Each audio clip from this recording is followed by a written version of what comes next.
11th of July. So I skipped one day. Yesterday was busy. Today's topic is D08, Estate Agency Law. So Estate Agency Law, this paper is one of the law papers in part 2. And this paper pretty much difficult paper for some, but then for others, probably a straightforward memory-driven type of subject. So I also passed this paper in one single attempt.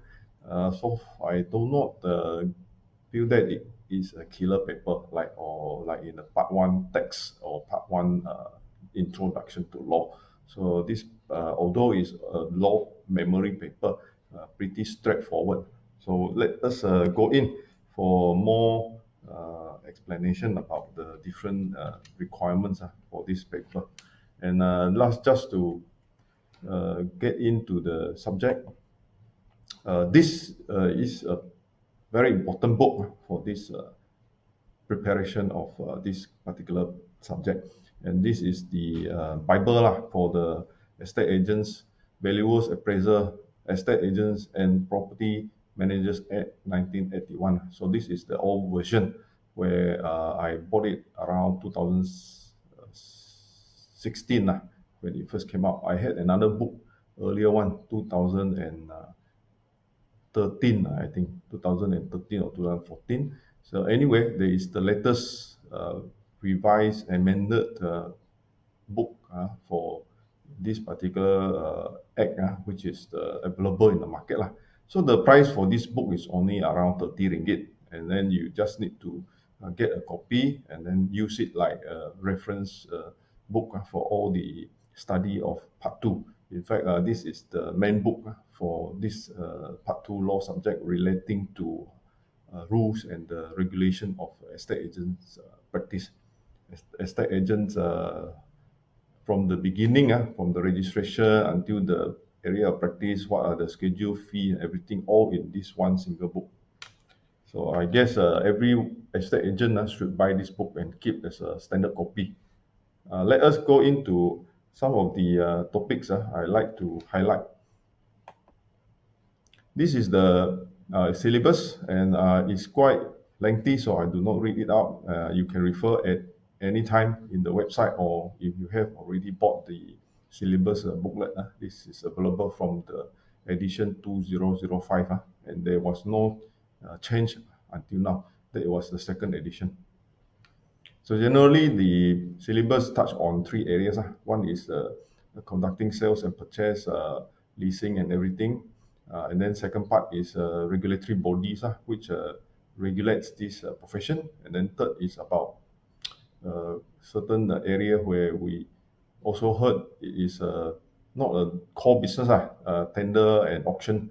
And then all those area of more into not conventional treaty. That means private treaty is the conventional work. There are 3 areas: private treaty, tender, and auction. So auction is by auctioneer, and tender sometimes can be conducted by both auctioneer or estate agent. And then the private treaty, which is mainly the case that we are dealing, is the main core business of estate agency. So let us move on to the next topic. This is important. I just want to again emphasize that whatever I look into repeat topics has nothing to do with the coincidence if questions similar come out in the exam. And this is important because every preparatory course you need to go back to the past year, and I have done the 2011 to 2018 just into 5 main area. So one is office, that means the proper estate agency office, advertisement related to flyers and all the leaflet. Then second part is client's account, types of appointment, and then you have the third area, which is education related to how to become an estate agent through the study of the diploma in estate agency, and then also other types of routes for becoming a registered estate agent. Then number 4 is the disciplinary area. That means in case any practice that is outside or borderline of the law, then there can be complaints lodged against the registered estate agent. And then there is a disciplinary pathway for the board to conduct certain disciplinary review. And then last is priority of all these integrity, code of conduct, and how the estate agency business is to be a profession which is of high status and standard lah. So these are the 5 areas that will be likely asked in the exam. So let's move on. So as I mentioned just now, these are related to, of course, the rules and regulation, which is under the Rules 86, and then under the MEAS standard, which is the MEAS standard 1 for office, and then the others it will be standard 3 for engagement appointment, and then standard 9 for client's account, and then standard 2 for all the area related to negotiator. So negotiator, I just want to mention, has been asked before quite some years ago, but then recently had not been asked very often. And now with the negotiator being recognized officially in the Act under the Amendment 2017 December Amendment, so maybe the question will come out again. So anyway, move on again. This is something I would like to blow out and explain a bit, because sometimes people tend to also get confused on this. There are 3 law papers in part 2, and the 3 law papers, people get confused of, especially Estate Agency Law D08 to D11, Real Estate Agency Practice. These 2 papers are circled around estate agency, but some question can be asked in both paper. Some question answered in both would be a bit different. One is more on estate agency law reference to the Act and the regulation and the standard. The other one is more to actually on the ground practice, the issues that is related to ground practice. So I would like to give an analogy. So if you imagine the whole thing is a computer, and then the estate agency law is something like a RAM, and then the real estate agency practice is something like a software. So you need the RAM to sort of run the temporary memory, and then the software to actually settle the calculation and everything.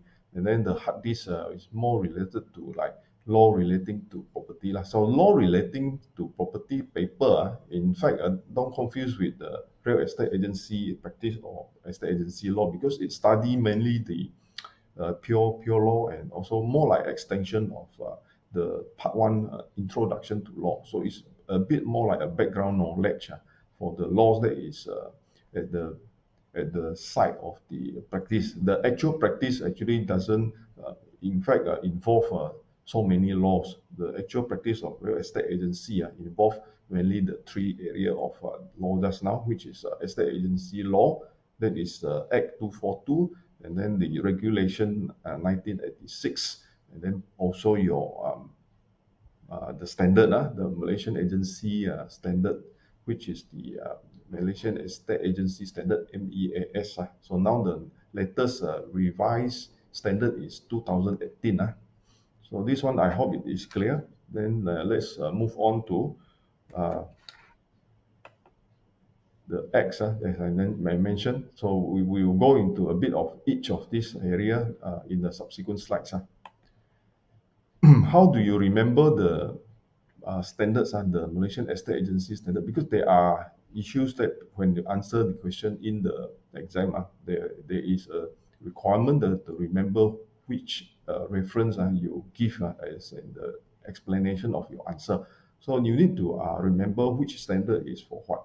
So I just want to share, you need to break it down. For myself, I broke it down to 3 sub area. The one, an FTA, and then CO, VCT. So to me, that is an easier way to remember. So when it's mentioned about fee, then I know it's under F. F is under FTA, is the 4th standard. So standard 4 is about fee. Standard 2 is about negotiator, because it's O and E, N is negotiator. And then standard 7 is actually core agency, and then standard 9 is under client's account. And then there is a new addition, which is the tenancy and administration, which is standard 10. So let's go into the website and I can show you how that can be retrieved and referenced in the website. So this is the website that I have included MEAS, that is the 2018 and then the 2014. So you can see, you can click just the menu bar and then you can come here as MEAS 2014 and 2018. What is in the 2018 is in fact those which has been amended or revised. So if you can see standard 3, let's say we go to standard 3. Standard 3 has been revised in the case of engagement. For the types of agency and estate agency engagement, the words like appointment has been changed to engagement.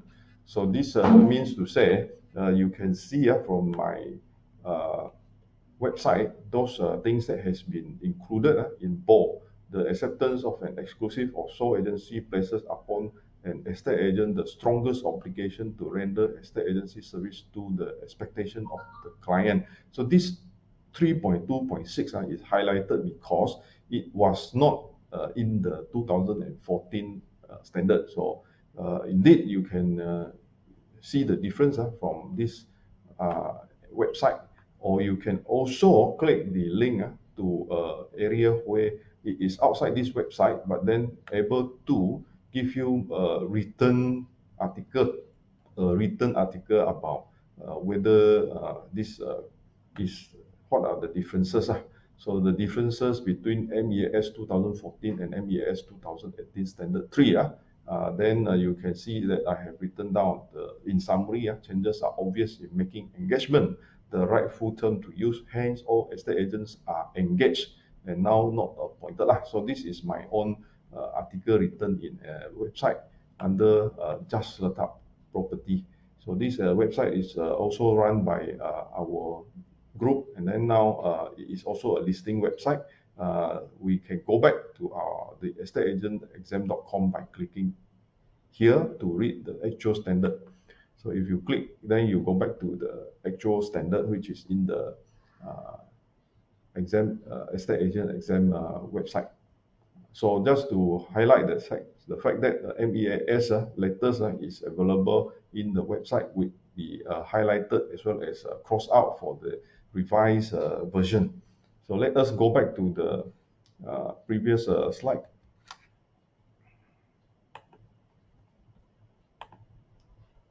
So this I have mentioned, you need to come up with your own way of how to memorize this area of standard, where you write your answer. You need to reference to the standard. You need to impress the marker, the examiner, which standard you are able to refer to. Next is how to actually quote those Act 242, the Value Appraiser Estate Agent Property Managers Act 1961. So this part is a bit not so complicated yet, but yet still a lot of memory work, because you need to go to each individual sections and subsections to remember area where you use it in the exam. In fact, impress the marker that you remember which area of law that you are referencing or quoting to support your answers. So like section 22D is about estate agent and also probationary estate agent's qualification for registration. So you can say, okay, to be a registered agent, you need to be qualified, and then qualification for registration as a probationary estate agent is under section 22D. Then before you can register as a probationary estate agent, you must pass the exam, blah blah blah, and then you say that this is required in the law as qualification is a prerequisite to be accepted as for the registration in the register. And even if you can answer which particular register, there is the register in the schedule, and then if you can refer to the schedule and then you know which table, section what, then that will be even more detailed, and the markers will definitely be impressed. So this part, a lot of memory work, And we just want to highlight that sometimes when the question asks about disciplinary action, then you need to reference to disciplinary action for what type of offense and also what type of types of outcome of the disciplinary board. So the disciplinary board can actually suspend the person, remove the person if it is very serious matter lah. So this part is reference to section 24, 35, and then if there is a time frame, let's say suspension for 6 months, then later the registered estate agent can be reinstatement, so under 26. So these are the law where it governs how estate agents or registered estate agents can be disciplined in the case that public lodge a complaint. So I would say this is important. It comes out in the exam part under disciplinary action. So other than that, you have the other general area like in case a person who is not a estate agent, a registered estate agent, he practices estate agency practice, carry out broker and illegal broker job. What are the offences? What are the fines? So that would be reference to section 30 lah. So section 30 is the main section that says 300,000 maximum jail term of 3 years. So this one, if you can give a section number and also the types of punishment or fine, then you earn you marks in the exam. Other than that, you can now understand that the law is the law, but then the real practice in the rules is under the rules 86. So the Act 242 is the major part, and then after that it will be the more detailed. The more detailed ones is under rules 86. So this rule 86 also quite a lot of thing to memorize. You can see that I guess just to summarize this, not to go into detail on individual ones, there will be a lot of memory work for all these rules in case of what is client's account under which rules. So rule 49, and then the method of how to make payment, or what are the things that should be paid to client's account, what are the things that should not be paid to client's account, maintenance of client's account for auditing, or what are the issues about if two agencies are having the same, let's say branches, two agency branches, one in Kuching, another one in KL, and then they are handling the same client. Should there be a two clients account and all these details? You actually need to follow the rules 86. So all these need to be remembered if you are going into details, and therefore it's quite a lot of memory work. Then next is about all these which I don't want to blow up. So quite a lot for memory work. Basically just three parts. One is client's account, another one is the general conducts and ethics, which is around maybe 20 of the rules to remember. Similar like you need to remember all the law in the paper introduction to law. So this is a memory work, memorize which section. And of course, you have also the advertisement part, which is the third one, client's account one, ethics and conduct 2, and then the advertisement and publicity 3. So these are the 3 parts of rules that you need to memorize. Like even, for example, what is the requirement for business card? So what is the requirement for letterhead? All these are under rules 86.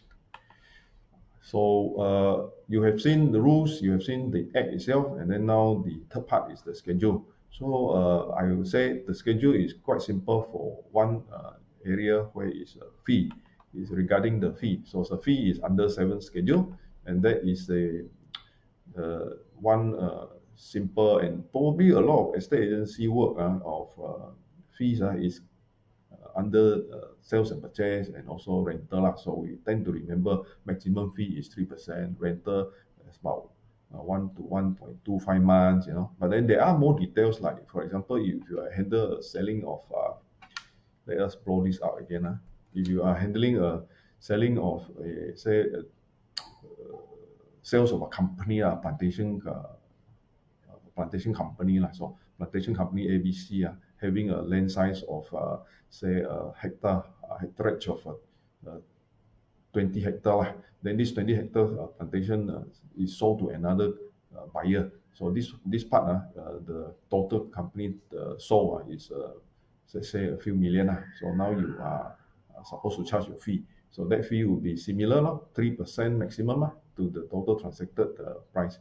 Then other than that, you may also involve with the selling of plant and machinery. So plant and machinery is 10% of the proceed. So let's say there is an oil machine, oil palm plantation production chain, and then a machine is to process the oil palm. So now this machine is sold to another company. So now the agency fee for doing this sales is 10% of the proceed. And there is a minimum fee. So question can come out, what is the minimum fee for charging for sales and purchase agreement? Then you can say, okay, it's 1,000 per property. Of course, this is very rare unless the property is very cheap. So likely you don't get this type of issue. For most of the time, you say, okay, 2% or 2.5% of the transacted price. Then it applies to the fee is applied to private treaty, which is the subsale or the project sale, and then tender or other modes of selling. Tender sometimes is negotiated in between the seller and also the agency firm. So other than that, you probably have another area of fee, which is the marketing project. So it may have consideration of how much work the agency would have to do for the developer firm. So if the seller, developer firm say, I want to invite a celebrity to come over to sing or to do a job like a stand-up comedian, then there will be different aspect of charging, maybe because of all the other work that is not the core area of estate agency. So that will be negotiated by the agency firm and the developer or the engagement party. So it's not under the maximum of 3%. Scale of fee not applied to sale of foreign property in Malaysia. This is interestingly one of the questions frequently asked in the exam. They will always ask questions like, okay, when it is a foreign company, what are the processes that you need to handle this foreign company participation in the local exhibition? Let's say you do a booth exhibition in one of the events. So this foreign company need to come to Malaysia. So how do you handle this? So this one also come out in the TPC because recently in the last 10 years, a lot of foreign projects are being sold in Malaysia, and then they will actually issue about abuses. Like say people simply just want to sell and scam also in not to mention which country and which project. Just that they need to regulate. When they need to regulate, some people say, no, this is different country, they are different project, they give different margin. So why should we follow Malaysian rates for charging? They are charging much higher. We should not use our low margin. We should use the high margin because there are more risks on all this to do. Even fly over there to see or however. So what is the requirement is different from country to country. So on the rental side, letting is actually 1.25 months gross rental up to 3 years, and then the rest I don't want to go through. Most people in the market charge the minimal fee, which is 1 month rental, unless there's one case that is 6 months or 8 months because the person is on temporary assignment. Then there will be prorated. So let's say 1 year you charge 1 month. Then if it is 6 months, 1 year 6 months becomes half. So you charge half the fee. So I would like to summarize. This means to say that the area of estate agency law in the exam in crystallizing the area of testing your knowledge will be likely into these 8 areas. One is CPD experience required. So this question will ask what are the CPD requirement and then also the work diary requirement. For example, in training to become a real estate registered estate agent. Then second is the area of how a person can be getting the registration, or which is normal diploma in estate agency as one of the ways to qualify for Section 22D. And then after that, through the training, and then after that, you go for the interview. So this one, you probably better to understand and also use the requirement by the board, like say for registration of a student, become a student, then you need to have 5 passes, and 5 passes in SPM lah. So out of 5 passes in SPM, 3 passes should be credit, and then one of the credits must be under one of the top one of the subjects below. So what are the subjects? If you can mention the subjects, even better lah. Mathematics, commerce, accounting, science. So if you can do that, then you'll be probably getting a full marks for these 2 parts. So they will give you full marks for this 2 parts. Then if the others, you can score score a bit of points, then you should pass this paper lah. So the area I just go on quickly is client's account, agency office advertising, agency engagement appointment, and then disciplinary action plus MEAS, the standard that will be used for the explaining of the thing, and then fee schedule lah. So just move on. This exam is a 2-hour paper, 30 minutes per answer lah, 4 out of 7 questions to answer. If you select 2, which I just mentioned, that means easier ones like and how to become a registered estate agent, how to become a professional estate agent, and then go into area like CPD, who are the CPD providers, how to become a CPD providers, what are the area that the negotiator need to attend for CPD, then this will be 2 simple questions that you can score. Then other than that, you can do probably disciplinary case studies question about discipline. Let's say what are the requirement of flyers? These flyers is been put on the trees trunk, and then not having the number or using the number of the handphone, not using the agency number. So is it right or wrong? This type of question. One question on client's account, which is quite lengthy lah. If you remember, then it's good to score this answer, because this answer is quite lengthy, but yet it is following the standard and also following the rules 86. So because of that, you can be sure that you can score. So this paper is in fact quite easy to score if you are good in memory work. So other than that, there is one interesting question that always will come out in the previous year. That is this one. I brought it out for you to see also.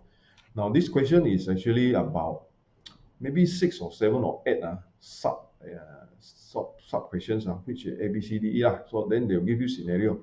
This person do this. For example, we go into D. Agent W works as a journalist in a multimedia company, whence or concurrently maintaining a estate agency firm lah. So is this wrong or not? So if it is wrong, if you can quote a particular sub clause or the rules 86, then you will get the marks. So this one, if you are good with the rules, you can memorize the rules. This one will also be a score, able to score question, because they will either mark yes or no, they cannot say half. So because of that, if you are sure, then sure you can get full mark. Other than that, then not much to actually mention.